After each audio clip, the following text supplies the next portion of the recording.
오병이어는 사복음서에 모두 기록되어 있는 기적입니다. 반면에 칠병이어 기적은 마태복음과 마가복음에만 기록되어 있습니다.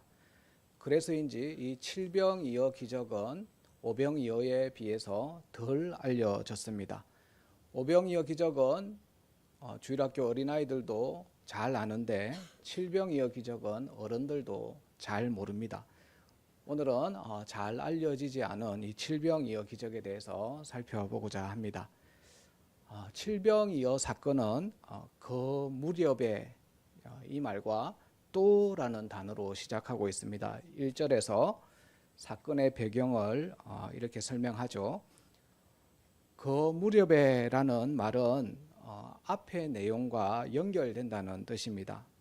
앞에 예수님께서 두로와 시돈을 거쳐서 갈릴리 바다 동편 데가볼리 땅에서 일어난 여러 사건들과 연결됨을 말합니다.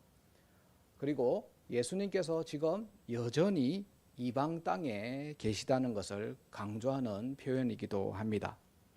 이어지는 또라는 말은 앞서 행하신 사건들 중에서 어느 하나를 또 다시 행하셨다는 말입니다. 또 큰 무리가 있어 먹을 것이 없는지라. 앞서서 큰 무리가 있었는데 먹을 것이 없었던 경우가 뭐였나요? 오병이어 기적이죠. 그러니까 오늘 본문은 유대 땅에서 있었던 그 오병이어 기적과 이방 땅에서 일어난 칠병이어 기적, 이 둘을 비교해서 보라고 힌트를 주고 있습니다. 예수님은 제자들에게 떡 7개가 있음을 확인하시고 무리들을 앉게 하셨습니다.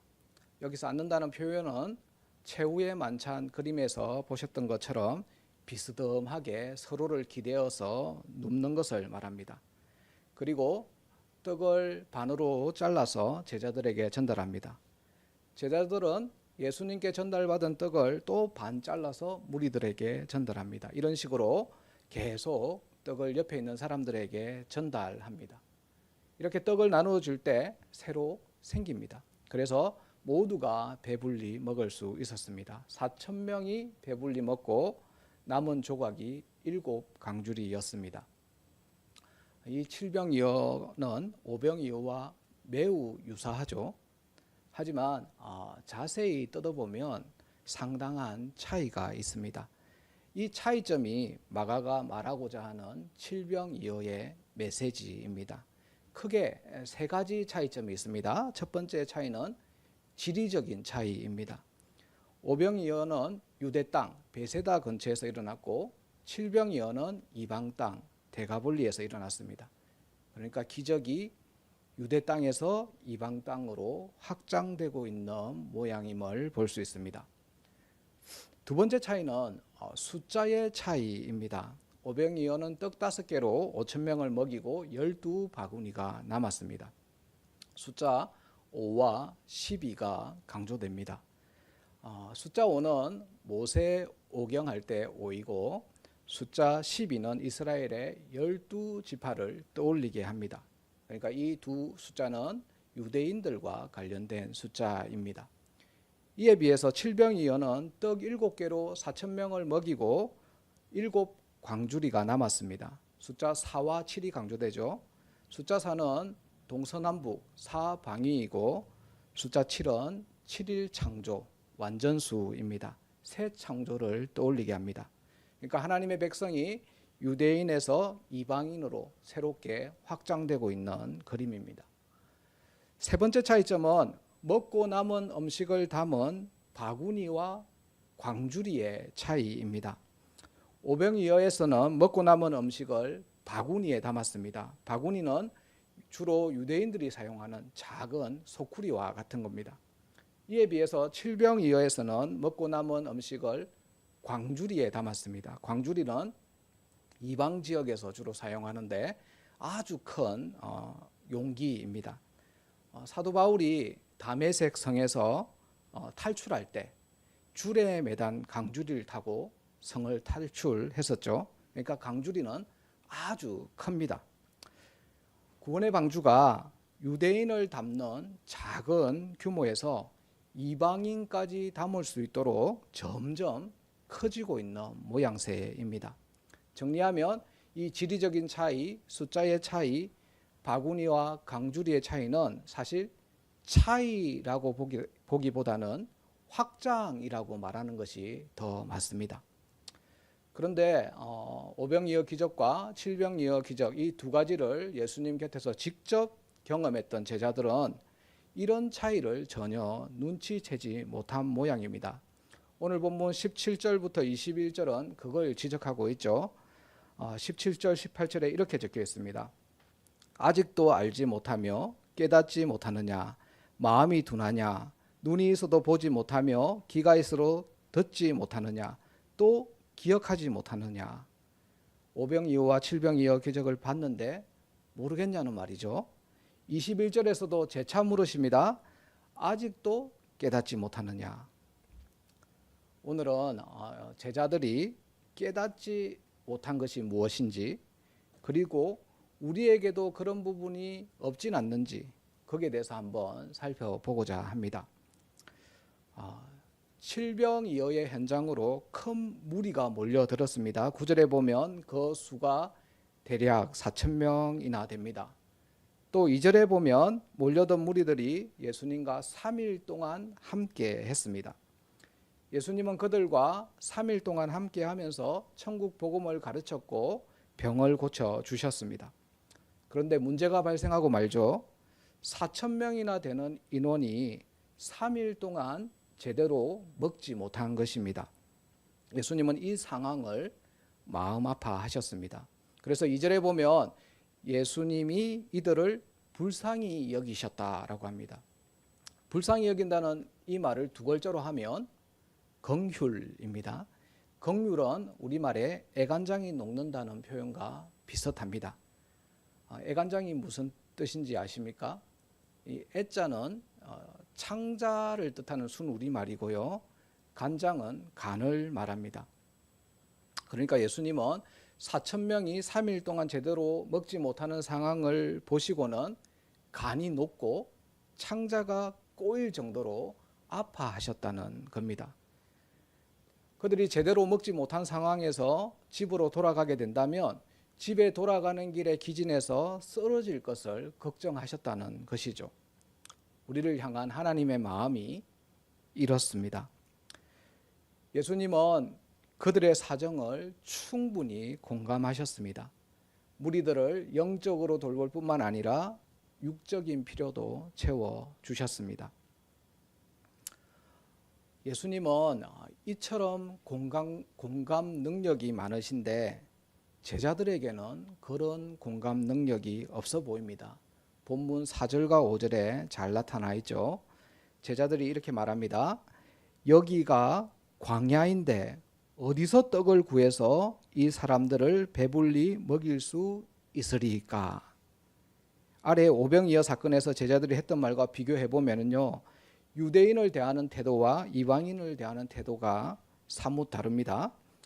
오병이어 사건 때는 무리들을 마을로 보내서 뭐라도 좀 사 먹게 하세요라고 말했습니다. 그러나 칠병이어 기적 때는 무리들을 먹일 방법이 없다고 단호하게 말합니다. 그러면 정말 먹일 방법이 없을까요? 오병이어 기적을 체험한 지 채 한 달도 되지 않았는데 그때 일을 벌써 잊었단 말입니까? 제자들은 예수님이 떡 5개로 5,000명을 먹이시는 걸 직접 두 눈으로 목격했습니다. 그 기적을 벌써 잊었을 리가 없습니다. 제자들의 이 긍휼 없음이 느껴지는 부분이죠. 그들이 긍휼 없음이 분명한 건 지금 자신들이 떡 7개를 가지고 있다는 겁니다. 그런데도 이렇게 말하죠. 어디서 떡을 얻어 이 사람들로 배부르게 할 수 있으리까? 자신들이 떡을 가지고 있는데 어디서 떡을 구해라고 말합니다.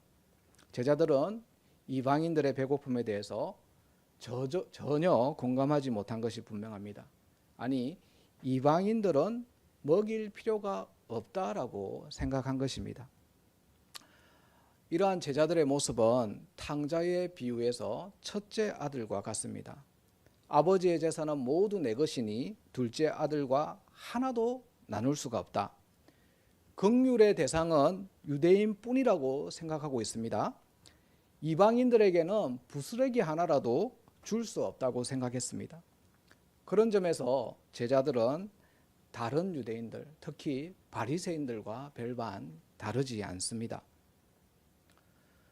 제자들의 모습이 바리새인들의 어떤 모습과 닮았는지가 본문 11절, 12절에 기록되어 있습니다. 바리새인들이 예수님께 표적을 구합니다. 그것도 하늘로부터 오는 표적을 구합니다. 우리는 하늘로부터 오는 표적이라는 이 문장을 읽을 때 별 감흥이 없습니다. 왜냐하면 우리가 구약 성경에 정통하지 못하기 때문이죠. 예를 들면 미국 사람이 입에 박씨를 물고 다리에 붕대를 감은 제비를 봐도 아무런 감흥이 없는 것과 마찬가지입니다. 그러나 한국 사람들은 그 제비가 무엇인지 너무나 잘 알죠. 입에 박씨를 물고 다리에 붕대를 감은 제비가 어디에 나옵니까? 흥부전에 나옵니다. 마찬가지로 바리새인들은 하늘로부터 오는 표적, 이 문장을 봤을 때 자연스럽게 엘리야와 다니엘을 떠올렸습니다. 엘리야가 어떤 표적을 행했나요? 갈멜산에서 바알의 선지자들과 능력 대결을 펼쳤습니다. 각자 자신의 송아지를 잡아 각을 떠서 나무 위에 올려놓은 다음에 자신이 믿는 신의 이름을 불러서 제물에 불을 붙이는 대결이었죠. 먼저 바알의 선지자가 바알의 이름을 부르면서 불로 응답해 주길 구합니다. 그러나 아무런 응답이 없었죠. 바알이 반응하지 않자 그들의 기도 소리는 점점 커졌습니다. 그래도 반응이 없죠. 그러자 심지어 어떤 사람들은 자기 몸을 칼로 베서 피를 흘리면서 피 맺힌 절규를 합니다. 그러나 저녁까지 아무런 반응이 없었습니다. 이제 엘리야의 차례가 되었습니다. 엘리야가 진심으로 하나님께 기도합니다. 그 기도 내용이 열왕기상 18장에 나옵니다. 18장 36절 37절인데요. 이 기도문은 우리 화면을 보면서 한번 같이 읽어보겠습니다. 밑줄 친 부분을 함께 읽겠습니다. 아브라함과 이삭과 이스라엘의 하나님 여호와여, 주께서 이스라엘 중에서 하나님이신 것과 내가 주의 종인 것과 내가 주의 말씀대로 이 모든 일을 행하는 것을 오늘 알게 하옵소서. 여호와여, 내게 응답하옵소서. 내게 응답하옵소서. 이 백성에게 주 여호와는 하나님이신 것과 주는 그들의 마음을 되돌이키심을 알게 하옵소서. 이 기도가 끝나자 기적이 일어났습니다. 하늘로부터 불이 내려와 단 위에 송아지와 나무와 돌과 흙을 태워버렸습니다. 바리새인들이 요구한 표적이 이것입니다.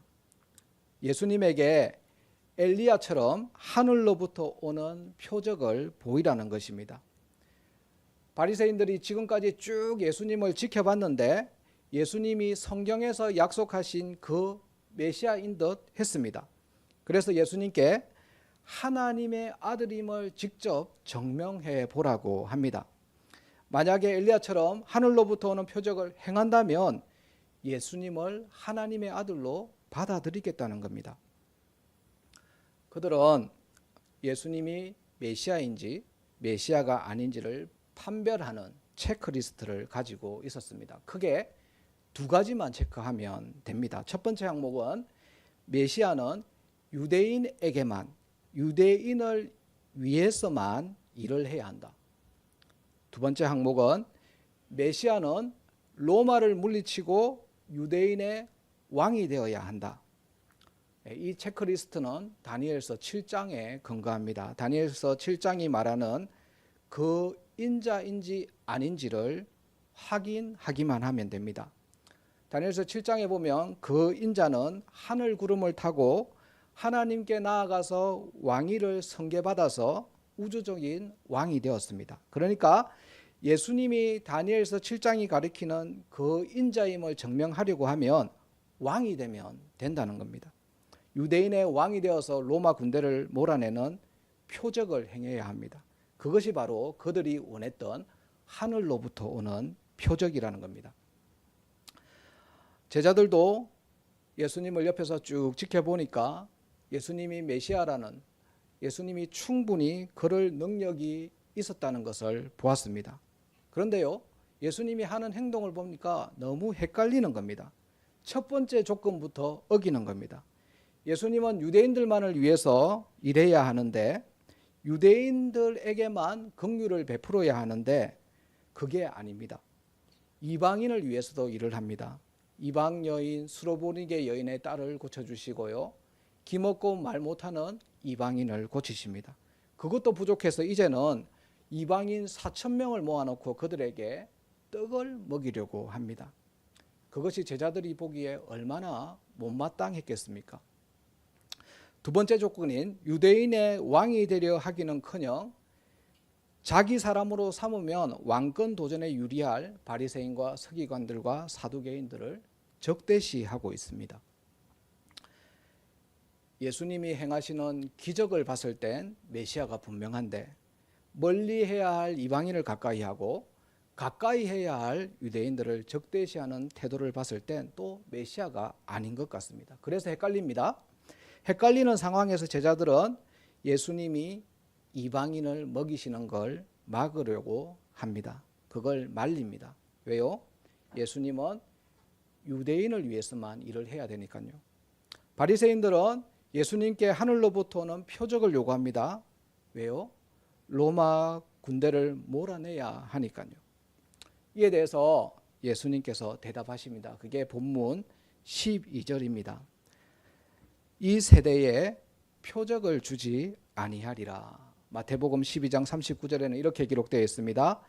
악하고 음란한 세대가 표적을 구하나 선지자 요나의 표적밖에는 보일 표적이 없느니라. 바리새인들에게 악하고 음란한 세대라고 합니다. 왜 그렇게 부르냐면 그들은 이미 수많은 기적을 보았음에도 불구하고 그런 기적 수십 개 수백 가지를 보여줬음에도 그건 소용없다라고 생각했기 때문입니다. 그들이 원하는 기적은 딱 하나입니다. 그게 뭡니까?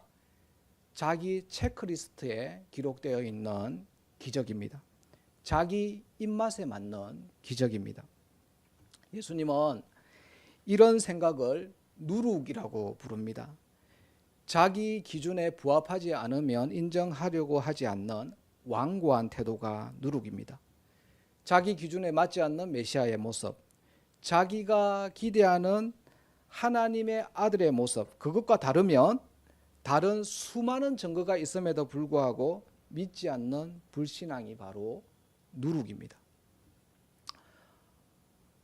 우리에게도 이런 누룩들이 있지요. 하나님에 대한 내 기준, 나의 기대가 있습니다. 어떤 이는 내가 이렇게 열심히 기도하는데 하나님은 왜 아무것도 하지 않으시냐고 따지듯이 말합니다. 자신의 기도를 들어주지 않는 하나님은 믿을 필요가 없다라고 말합니다. 또 어떤 이는 이번에 성공하기만 하면, 성공하게 해주시기만 하면 앞으로 11조를 빼먹지 않겠다고 합니다. 로또에 당첨되게 하시면 당첨금의 절반을 교회 건축헌금으로 드리겠다고 말합니다. 또 어떤 이는 이번 사업만 잘 되게 하시면 하나님을 하나님으로 인정하겠다고 합니다. 이번 시험에만 합격하게 해주시면 앞으로 주일 예배에 빠지지 않겠다고 말합니다. 하나님이 내가 정한 조건에 만족해야만 비로소 그분을 하나님으로 인정합니다. 그러나 우리는 오늘 말씀을 잘 기억해야 합니다.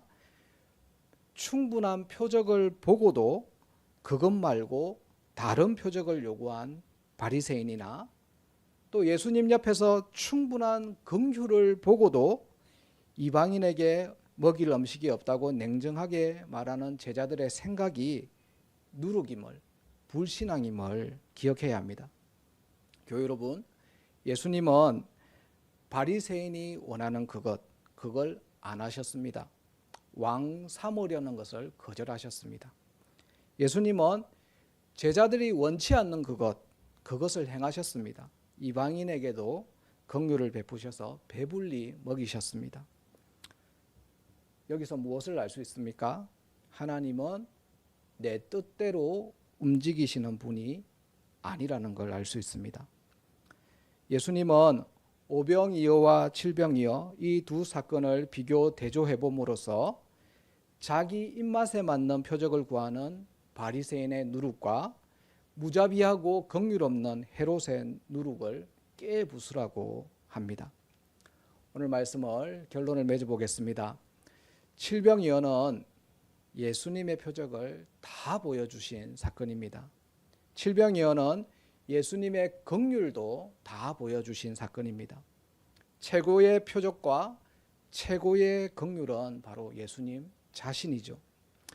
예수님은 십자가에서 요나의 표적을 보여주셨습니다. 자신의 살과 피로 굶주린 자들을 먹이셨습니다. 구원의 방주가 되셨습니다. 그래서 오늘 본문이 우리에게 요구하는 것은 최고의 표적이요 최고의 긍휼이신 그 예수님을 믿으라는 것입니다. 우리 주위에도 표적과 긍휼이 필요한 사람들이 많이 있지요. 믿지 않는 가족과 이웃에게 예수님의 표적과 예수님의 이 긍휼을 전할 수 있는 저와 여러분이 다 되어지길 간절히 바랍니다. 어두운 제 앞길에서 찬양하겠습니다. 주의 긍휼을 받을 때임을 기억하면서 함께 찬양하겠습니다.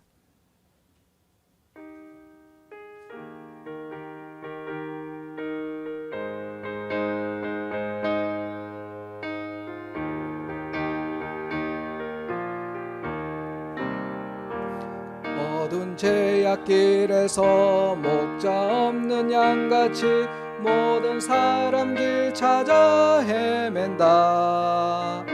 자비하신 하나님 독생자를 보내서 너를 지금 부르니 나오라. 이때라 주의 긍휼 받을 때가 이때라. 그럼 주께 나와 겸손하게 절해라. 구원함을 얻으리 험한 십자가 위에 달려 돌아가신 주 다시 살아나셨네 기쁘다. 죄인 구원하실 때 어서 주께 나와 크신 은혜 구하라. 이때라 주의 긍휼 받을 때가 이때라. 지금 주께 나와 겸손하게 아뢰라. 구원함을 얻으리 주의 귀한 말씀에 영원 생명 있나니 주님 너를 용서해 주신다. 주가 부르실 때에 힘과 정성 다하여 크게 은혜 받으라.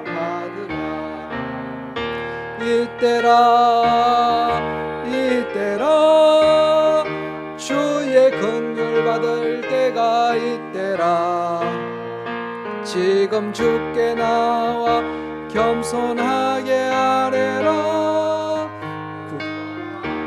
구원이 얻으리. 세월 빨리 흐르고 세상 친구 가는데 너의 영혼 오늘 밤 떠나도 주의 구원 받으면 천국에서 영원히 주와 함께 살리라. 이때라 주의 긍휼 받을 때가 이때라. 지금 주께 나와 겸손하게 아뢰라. 구원함을